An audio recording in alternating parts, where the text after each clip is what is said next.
So the New York Red Bulls took care of business last night. They did what they were supposed to do. And that was to prevent the younger team from emerging as the face of New York. Because listen, Red Bulls, you have been around longer. And the fact that you have been around longer, it should be an embarrassment for the younger team that's only been around, somewhere between 6 and 7 seasons, to already have an MLS Cup before the team that's been around for over 20 years. It should be a total embarrassment. So for you, Red Bulls, this match was more important for you. Because if you would have lost this match and NYCFC would have gone on to win the US Open Cup overall, they would have immediately become the New York's team, the face of New York. And New York Red Bulls, the way you played last night, you're on a mission to make sure that didn't happen. And for that, you earned my respect. And as for NYCFC, shame on you. Shame on you, because New York Red Bulls look more like the team. They look more like the defending MLS Cup champs. They look like the team that really dominated the 2021 MLS Cup playoffs. Not you, NYCFC. But if you were watching the match, you should have known that the New York Red Bulls was going to win that match from the beginning. Why? NYCFC did not play their starting goalkeeper. I don't even know the name of that backup goalkeeper they had in that match last night. But all I know is the fact that Sean Johnson wasn't in the game. It just made me question why. Nick Cushion, why? Listen, I keep on putting an emphasis on this, and I keep on explaining this. The US Open Cup is not a preseason. The US Open Cup is not some kind of exhibition where you use to develop your young, inexperienced players. You can save that for 1 or 2 games in the MLS regular season. You can use 1 or 2 MLS regular seasons to develop your inexperienced players. The US Open Cup is more important than the MLS regular season. Why? The US Open Cup is part of the new analytics of soccer. Listen, I don't care how you MLS teams treated the US Open Cup in the 90s. I don't care how you MLS teams treated the US Open Cup in the 2000s and the tweens. Starting in the 2020 decade and beyond. US Open Cup is part of the new soccer analytics. How? US Open Cup represents a national championship. MLS Cup represents national championship. CONCACAF Champions League represents continental title. FIFA Club World Cup represents global title. This is part of the new soccer analytics. Because in soccer, you have multiple opportunities to win a championship. And for you coaches, if y'all don't want to be on the hot seat every year, if y'all want to keep y'all jobs, why not use the US Open Cup as an opportunity to at least win something? Because everybody's not going to win the MLS Cup every year. It may come because the sport is so young. We see different teams winning every year, but it's gonna get to a point in time where we start seeing some of the same teams in the MLS Cup playoffs. So the fact that you have multiple opportunities to win a national title, and for you not to take advantage of that, why? Why not? You see, the problem is a lot of MLS coaches are still stuck on the way soccer used to be, or the way the MLS used to be in the 90s, and the way the MLS used to be in the 2000s and the tweens. But I'm telling you coaches right now, if a lot of you coaches do not start to take this US Open Cup serious as a national title chase, a lot of you MLS coaches are going to lose your jobs. There is no reason, there is no excuse why Sean Johnson there is no reason why Sean Johnson should not have been in this game. No excuse whatsoever. And the fact that y'all didn't play Sean Johnson in the game, that let me know right there, NYCFC, that you are not serious about winning this match. That let me know right there that I don't know what kind of arrogance you got. Is it arrogance, NYCFC? Well, let me tell you something, NYCFC. Celebration time is over. The party is over. Maybe you spent a lot of time in the off season partying with P. Diddy and probably Tiki Barber, Michael Strahan. Maybe you're partying with Jay-Z because you won the national championship and you were the first New York team to win a national championship for a long time. So everybody was celebrating you. NYCFC, those days are over. Those days are over based on your I can't even think of the right word to use. Well, based on just your performance last night, your disgraceful performance.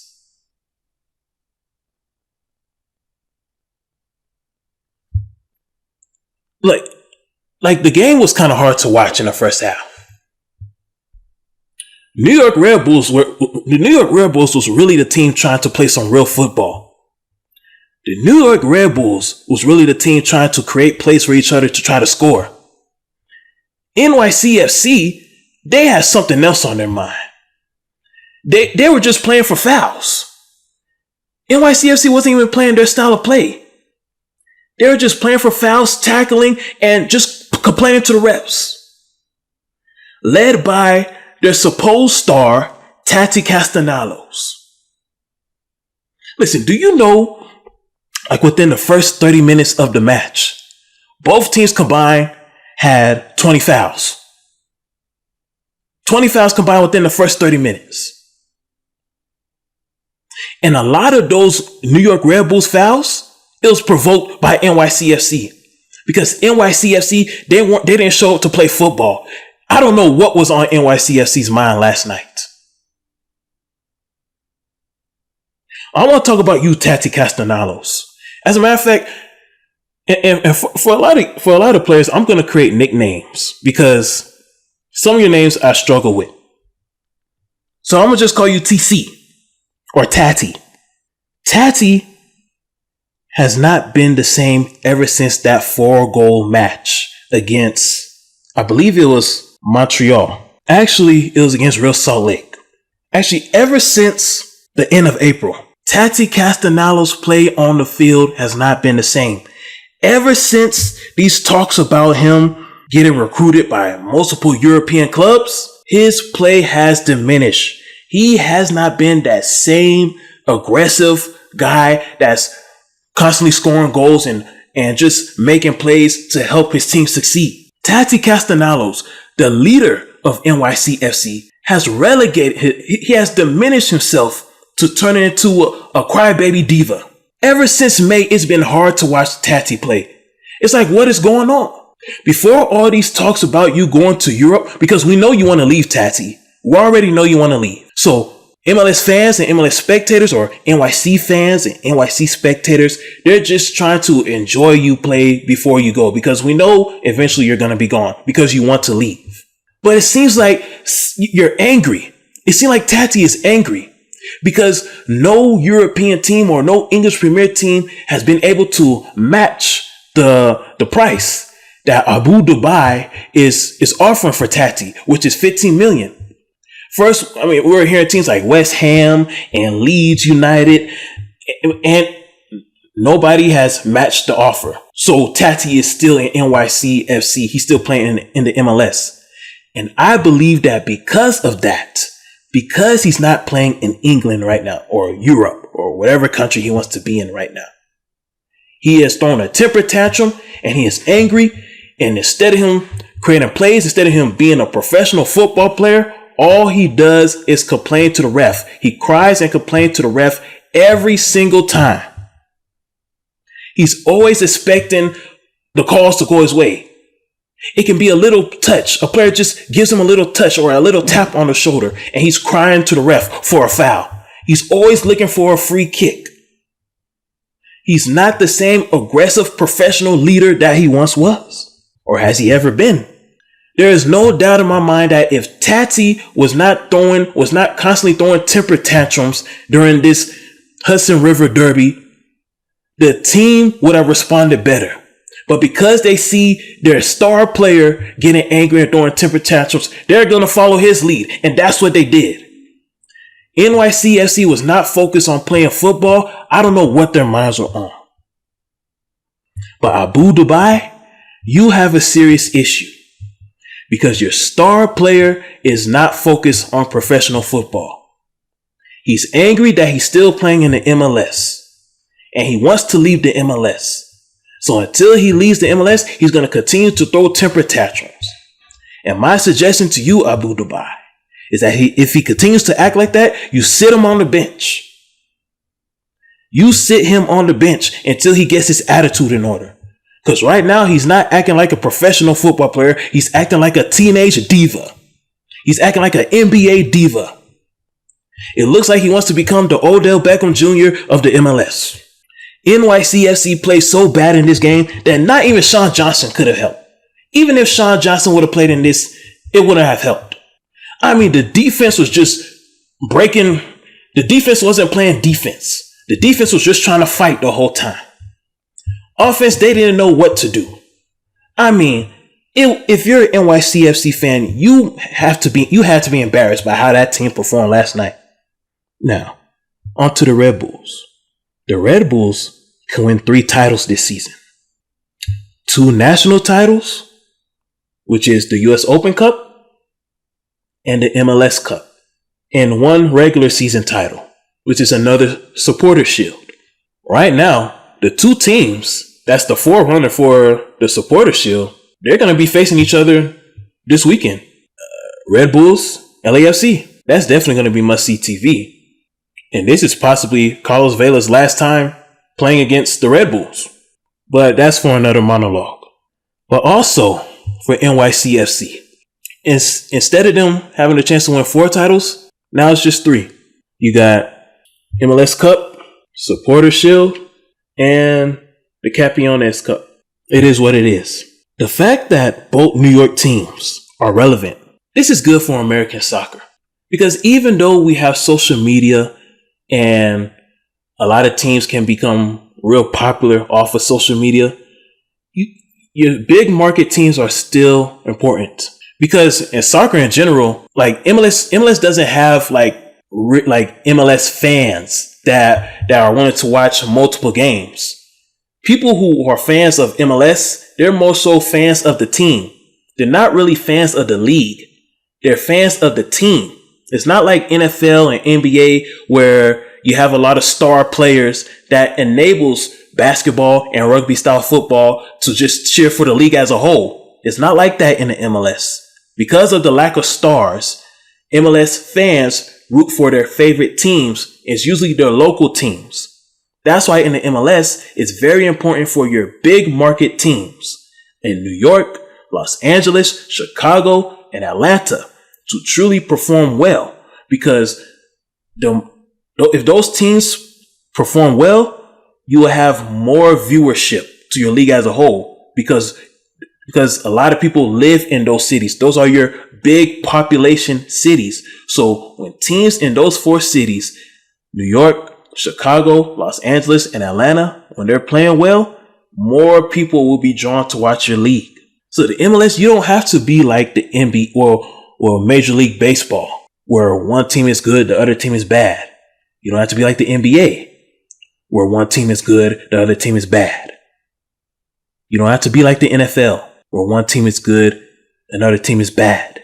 Both teams in your league, both teams in the city can be good. and it helps the league. It helps the league make more money. If both teams in your big market is playing well, that's double of what you get out of that big market. So the MLS, because New York Red Bulls and NYCFC is good this year, you earn double. That's double revenue. Because LAFC and LA Galaxy is good, that turns into quadruple. That's quadruple revenue from two big market cities. Here's another thing I got from this match. The Red Bulls offense is further proof that offense wins championships in this new era of soccer. Gone are the boring days of defense wins championships. The baby boomer era is dead. MLS, you're not trying to attract baby boomers. Their time is over. Their era is done. We don't want to watch a chess match. If your league turns into a chess match, we're going back on YouTube to watch some kind of funny pranks that's going on, or to listen to our favorite music. We're just going to watch something else on YouTube. If you turn into a chess match league, you have to entertain us. And the fact that the New York Red Bulls, despite the kind of play, the kind of sloppy play that NYCFC was playing, listen, NYCFC looked so bad last night. The way they were playing, that was not soccer. I don't know what that was. And NYCFC got to explain that. I don't know what kind of play that was last night from NYCFC.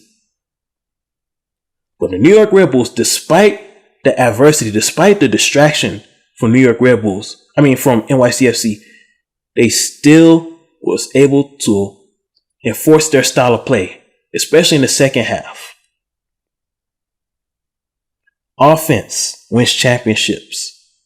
Look at Patrick Mahomes. Offense wins championships. Look at the Golden State Warriors. Offense wins championships. The New York Red Bulls, you want to win championships? Continue to score more points. The New York Red Bulls is the best offense in Major League Soccer. For them to still score 3 goals, in spite of all the tackling and tripping and sloppy play that NYCFC was trying to play, man, New York Red Bulls, you got my respect. I don't know what kind of message you received, whether it was from the owner or the sporting director or the coach, but New York Red Bulls, you took care of business. Now, I don't know what the betting is like right now, but when it comes to winning this U.S. Open Cup, New York Red Bulls should be the favorite. 2 of your biggest threats are eliminated. You personally took care of NYCFC, and Sacramento took care of LA Galaxy for you. Even though I still think you would have beaten the brakes out of LA Galaxy, because LA Galaxy is similar to NYCFC. LA Galaxy didn't want to play their star player to start the match. That's why I'm glad they lost. The USL teams are not doing what the MLS teams are doing. The USL teams, they know the importance of a US Open Cup championship. The USL teams are aware of the new analytics that's going on in soccer. The MLS teams, they're still stuck in the 90s. That's why I'm glad LA Galaxy lost. They got knocked out. And that's how it should have been. Kansas City, if any of you believe that the head coach, Pete Vermes, should be fired at the end of this season or whatever, you're wrong. And if any of you were saying that on social media, you all owe that coach an apology. You seriously do. That coach is not going anywhere. Well, I'm going to talk more about Kansas City on Saturday. The city of New York and the city of Atlanta, they are the eastern face of the MLS. Philadelphia, I can't add you there yet. You only got one supportership. Like Philly, you can't demand respect when you haven't earned the respect. You have no national championships, no continental championships. Why are Philadelphia Union fans crying for respect? What the hell have you done to earn some respect? How about you not get eliminated in the US Open Cup? How about you win the MLS Cup title? Win some national titles. Win some continental titles. Win some global titles in the FIFA Club World Cup. And then in the 2030s, maybe we can add you to the list. The reason why Chicago is on that list by virtue is because Chicago, when I say list, the premier club, the reason why Chicago is part of the premier club is because Chicago is a bigger market than you. And the only reason why you're probably chosen over Chicago to host the 2026 World Cup is because Chicago pulled out of the bid. They weren't interested in hosting the 2026 World Cup. If Chicago was interested in hosting the 2026 World Cup, they would have been chosen over you, Philly.